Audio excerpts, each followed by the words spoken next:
Bienvenue à l'école Socrate Démosthène. Aujourd'hui, nous aimerions vous montrer certaines mesures qui sont mises en place pour assurer la sécurité de notre personnel d'école, des parents et surtout de nos élèves maintenant que nous sommes retournés à l'école. Chaque école a placé des affiches aux portes principales pour rappeler aux adultes qui doivent porter un couvre-visage lorsqu'ils rentrent dans l'école.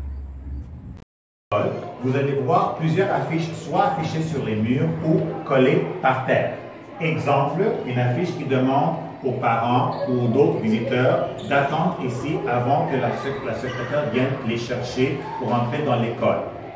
Aussi, nous avons un autre symbole qu'on voit au plancher, symbole rouge, qui signifie arrêter, surtout pour le service de garde, que les monitrices peuvent venir chercher les parents avant d'aller dans l'école ou amener leurs enfants aux parents. Comme ça, nous pouvons éviter la circulation dans l'école avec plusieurs personnes qui aussi aident au bon fonctionnement de l'école.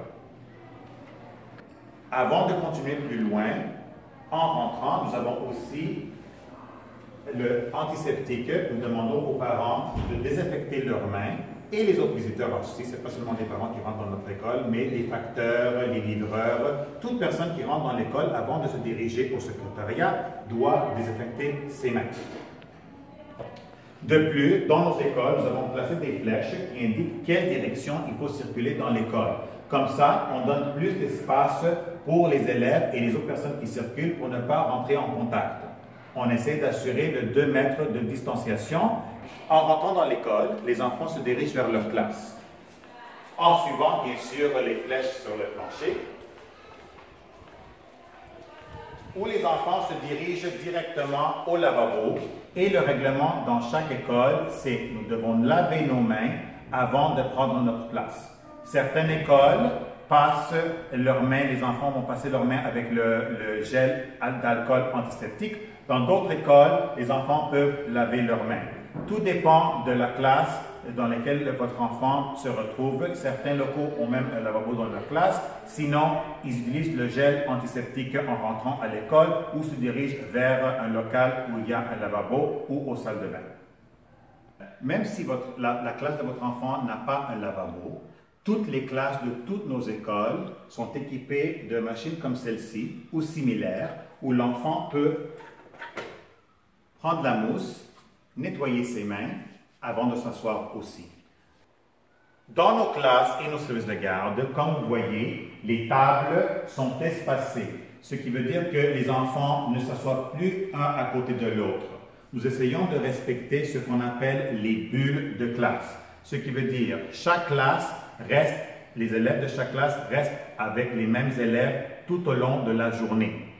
Exemple, une classe de première année, on peut prendre par exemple la classe 1-1-1, va manger ensemble, ils sont dans la même classe toute la journée, ils vont jouer ensemble, même dehors, et les enfants qui viennent après l'école au service de garde, là aussi, nous essayons de respecter les bulles. Donc, nous essayons de garder les enfants séparés les uns des autres, tout en gardant certains amis ensemble.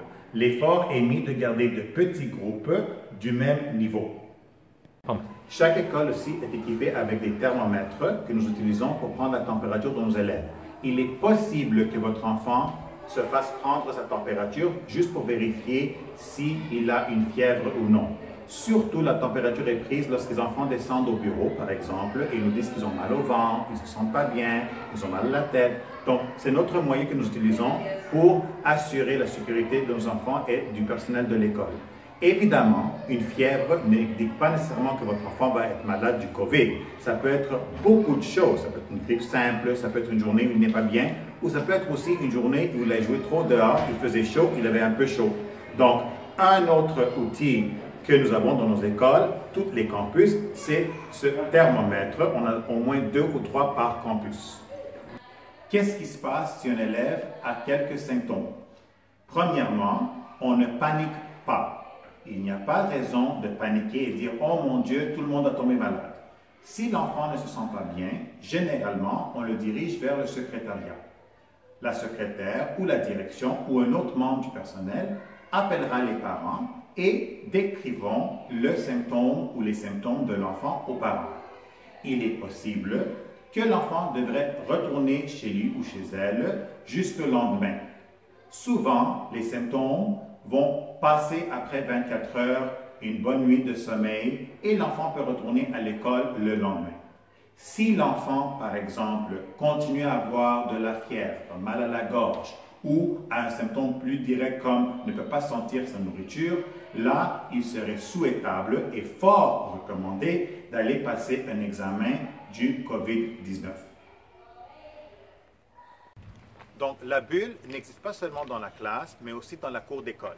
Lorsque les enfants sortent, chaque groupe est assigné une section de la cour d'école, et ce soit pour la journée ou pour la semaine, dépendamment du campus et de la séparation de la cour d'école. Finalement, ce n'est pas seulement le personnel de l'école qui fait tout ce travail-là. Nous avons aussi besoin de votre aide. Ensemble, enseignants, parents et élèves, nous pourrons assurer la santé, la sécurité de nos enfants et aussi assurer une excellente année scolaire.